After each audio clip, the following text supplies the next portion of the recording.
Hi everyone, Deepa here from New Zealand. Here's my advanced passenger train ready to run.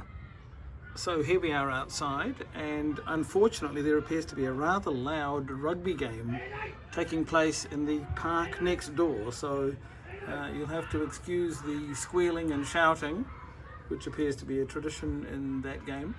But I do have the coaches, I think, in the correct order, and it's very difficult to tell, to be perfectly honest with you, although there are a few things that make you get it right, one of which is that the couplings clip on top and bottom, and so you can't have the two that are on the bottom connecting to each other, which makes you get the coaches the correct way around, and the ones that are on bogies that have another one to clip onto, then obviously those only work where there is a space to do that. So I think I've got it right, and I'm going to just apply some power on the transformer and we're going to see what happens. And I am a bit nervous about this because these things are driven by that centre car, just one of them, which has got 8-wheel drive, and that's all lovely, but things that push trains, I've discovered, don't always go well, and I don't want to try and jinx this, but anyway, we're going to see what happens. It'll probably be quite a nice sight coming through the forest stage, so I'll put myself there and we'll see how it looks.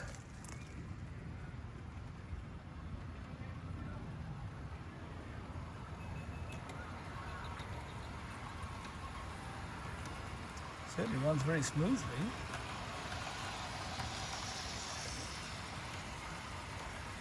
It's definitely a decent length of train without a doubt. I'm not quite sure what's going to happen around here, because I do have a couple of sharper radius curves. So we'll see what happens at this point. And they do tilt, as you can see, the lead cars, as per the prototype. And here it comes. Just realised there could be another problem, because the power car is the one that picks up the power, so I'm going to have to probably shut off the power shortly by lifting the power cars up, otherwise they'll go over the edge, because it's not the lead car that's powering the power unit. So I'm going to have to catch it about here somewhere and just stop. It's certainly running fine at this stage, but I will lift the power car's wheels off like so, and that's stopped it from continuing on. As a matter of interest, I've been mulling over what to do here. Sorry about the autumnal shadowing, by the way, but this, I was going to take this across and onto the sort of grassy area and further down, but now I've actually thought I might actually just straighten it out and carry straight on ahead through those bushes so that it's almost parallel to the fence line. So that's a thought of mine. If anyone has any suggestions on that, I'd be grateful to hear them. It's been raining here so much that it's been very difficult to do anything, and today's one of the first good weather days. So in the meantime, I think this has gone very well, and clearly, actually, I think I can even see the lights on in the loco, because of course that's probably still picking up power from the track live, and I've taken the centre car off. So what I'll do now is I'll just go back to the controller. I'm obviously not going to turn the whole train around, and I'll go back to the controller and we'll put power on for the opposite direction and see how it goes. I'm just taking some video from this distance so you can actually see the extent of the train. It's quite a reasonable length with 11 cars. I'm looking forward to getting the other 3 and putting those together. But here it is in all its glory. Looking sort of authentic, I guess, on what you could call possibly a viaduct or something along those lines. So what I'll do now is I'll just put that power car back on track. I just need to find out which one it is, this one, and let's see how it goes on the return journey. I'm going to have to put the camera down slightly for a moment. Okay, that seems to be fine. And there it goes. Once again, my level of nervousness is high. I just don't like things being pushed. But the tilting action is actually quite nice. Look at the wheel spin here. This obviously is some sort of tricky area for most of the locos. Well, let's see if I can catch the tilting action as the, oh, hello, there's wheel spin at the power car, which is obviously having trouble getting this weight moved. I guess these were mainline trains rather than for going around sharp curves. It is moving. And there's the lead car there. So let's just follow it down as it heads off this way. Very smooth runner, I must say.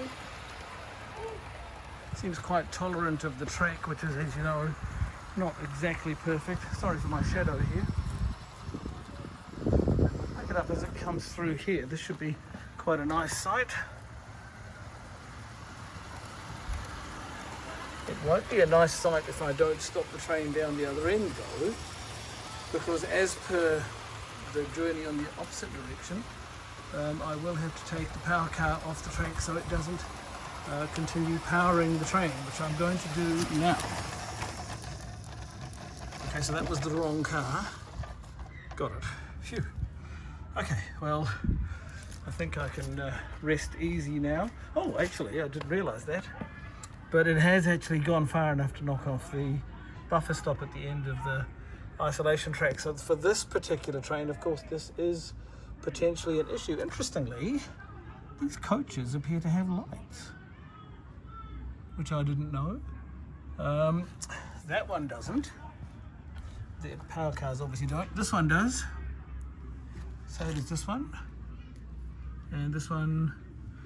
And this one. And the lead, or the trailing car. I guess the lead car doesn't have power on because it's not on track with power, because that's the isolation section. I didn't know that. So that makes it even more attractive to me. And although my heart rate's still a little bit on the fluttery side, I think I would call that a successful run. I would love it if I could get this layout finished and if the weather would hold up, so that I can actually get a full circuit run, which would be without stopping for buffer stops and for, you know, various other problems. And my intention, although I don't know if it's possible, is actually to follow on from here across here, which is of course a gate, and then following the fence line that way, which is rather hard to see, but it actually is very similar to what we've got on the other side. It goes along this way. And if I did that, where that ladder ends could be the turning point, and the track could then curve round here and go back down here and join the part that's coming from the other side. And that would give me quite a nice run. It would also mean trains could actually run continuously rather than just from end to end. So I'm just going to try and get to work on that if the weather will hold up, and I will come back to you all, of course, with an update. Thank you very much for watching, everyone. Thank you for tolerating a few little glitches, but also just be advised that I'm really grateful for the people who've subscribed to the channel over the last few weeks, and also people who've been with me for ages. Thank you very much. And for new people, please be kind enough to consider subscribing to the channel, which is free, and also for liking the videos, which does help to put them out to a wider audience. So thank you once again from New Zealand, and look forward to seeing you in the next video. If you have any suggestions for other videos, or if you want to see this train running in some sort of different configuration, please let me know. Thanks again, everyone. See you soon. Bye bye for now.